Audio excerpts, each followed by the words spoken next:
Good evening, everyone. I see I have three people watching. Something never happens on this miserable, pathetic channel. I'll get going quickly. Candy, the Wonder Pup, my dog, is with me. Give me a paw. Lay down. Speak.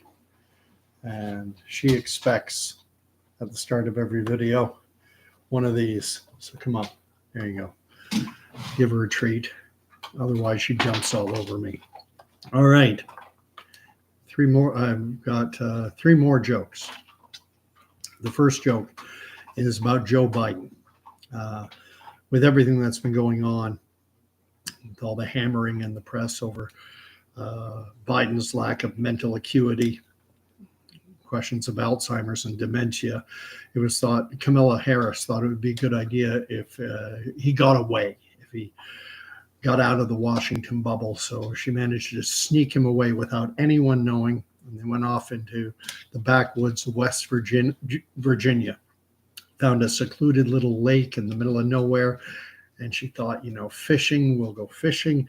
This will be perfect in nature. It'll help his mental state and everything. So they went out and just in a little 12-foot boat with an outboard, and they're out there fishing, and Kamala Harris catches a fish and stands up to try and reel it in. Darn it if she doesn't topple the boat. The boat overturns and the two of them are in the water. They're not wearing any flotation devices and they're both struggling. And it just so happened that there were three boys, about 12, 13 years of age, who saw them fall into the lake. And so the three of them swim out and they manage to rescue Kamala Harris and President Biden. And they get them to the shore. And after they've recovered, Biden and Kamala Harris are, so thankful to these boys. And they say, you've saved our lives. If you don't recognize us, I'm Vice President Kamala Harris. This is President Biden. Anything we can do for you boys, anything, you name it, and it's yours. And she turns to the first boy and says, is there something we can do for you? And the first boy, he says, well, we've been having a really rough time. There's not a lot of work around here. My parents haven't worked for over a year now, and we're really poor. I would love, if my mom and dad could have good jobs. And Camilla says, we have the president and the vice president here. Your parents are going to get jobs with the federal government. They're going to have, you are taken care of. Like, don't worry, they're both going to get very good, well-paying jobs. Then she turns to the second young lad and says, what would you like? What can we do for you? And the second boy, he says, well, my parents work. They work really hard. My dad's a miner, but, we are poor, and we haven't been on a vacation since, I don't think we've ever been on a vacation. We can't afford to do anything. And Camilla says, well, for you, we're going to send you down to Disney World. You can go to Six Flags, all on the government. Don't worry, we're going to take care of you. You're going to have vacations for the rest of your life. Your family is going to go on a vacation. And kid's thrilled.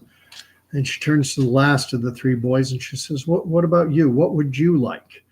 The boy thinks for a second. He goes, well, my parents both have decent jobs and, we go on vacations and stuff like that, but we don't have health care. And I think my family, we need health care. We need hospitalization and things like that. And Kamala Harris is somewhat taken back. And she says, well, don't worry. We'll get you set up on the same health care plan that President Biden and I have. She asks, well, how old are you? The boy says, well, I'm 12. She goes, you're 12 years old and you're worried about health care? Why does a 12-year-old, why would you care about health care? Kid goes, well, when my dad finds out that I rescued you two, he's going to put me in the hospital. Next joke. This one's about Trudeau. Trudeau, it's in a classroom. A teacher is having her students come up to the front of the class and to tell the class what their parents do for a living, either one or the other or both. Come up, tell tell the class what your mom or dad does for a living, and explain their jobs. So one kid goes up and, he says, my dad's a policeman and he enforces laws. He keeps people safe. If people are speeding, he stops them and gives them a ticket, that kind of thing. Another kid comes up and says that his dad is a lawyer, that he's a defense attorney, and that when people are accused of a crime, that he defends them in the courts of law. Another kid says his dad's a fireman. He describes that. And Miss Johnson, the teacher, she looks, and little David is sitting there, and he's looking rather sheepish. And she says, David, you go up front. David goes up front, and he's looking down the ground. She goes, come on, tell us about your dad and what he does for a living. And the kid goes, oh, then all of a sudden it's like he has a brainstorm. He goes, my dad's an exotic dancer. He goes to gay clubs and cabarets, and he takes off all his clothes, and men put money into his underwear. And if they really like him, they take him home and they pay my dad to have sex with them. And the teacher's confused because she's met David's father before. He's 40 plus years of age, balding with a big gut. She's like, he's an exotic dancer? So she dismisses the kids for recess and has David stay back. And she says, David, come to my desk. And David comes up and she says, were you telling the truth about your dad being an exotic dancer, a gay exotic dancer? Is that the truth? He goes, well, no, that's not the truth. She says, well, why did you lie? Because he works for the federal government. He's an advisor to Justin Trudeau. I didn't want my friends knowing that my dad works for Justin Trudeau. And finally, the last joke.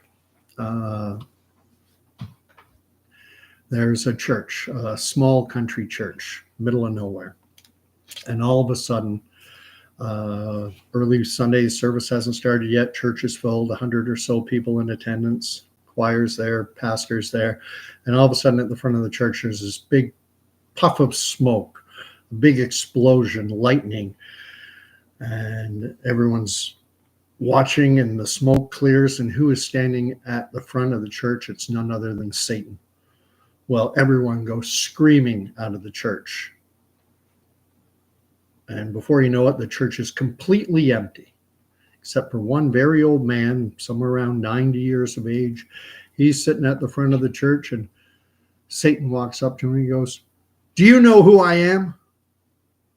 The old man looks up at him and goes, yeah, I know who you are. You're Satan, Beelzebub, Lucifer, Prince of Darkness. You got a lot of names.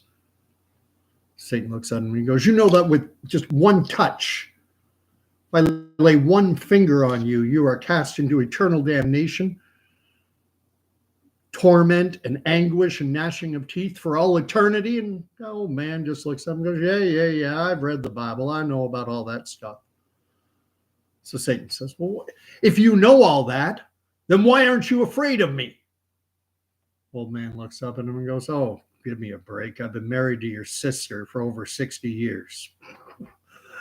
And those are my three jokes. Appreciate everyone who's engaged with my channel, this miserable, pathetic, zero production value channel. I got a bit of a kick out of the fact that I got that's gotten over 6,000 views. The last one I did with the two Justin Trudeau jokes. And my subscriber level went insane. I mean, this is a miserable, pathetic, non-monetized channel. And that was sticking around 160 for the longest time. Then it got up to 180, and now it's up in around 250, which is insane, but I appreciate it. And live chat was on, and live chat is always on my videos. So if you want to put up a comment, and if you want to like, if you want to subscribe, hey, you're welcome to it. You should know that a lot of my videos, I talk about current events, and I hold what are often viewed as unacceptable views. So forewarned is forearmed. I don't go in for LGBTQXLMNOP, the never-ending acronym.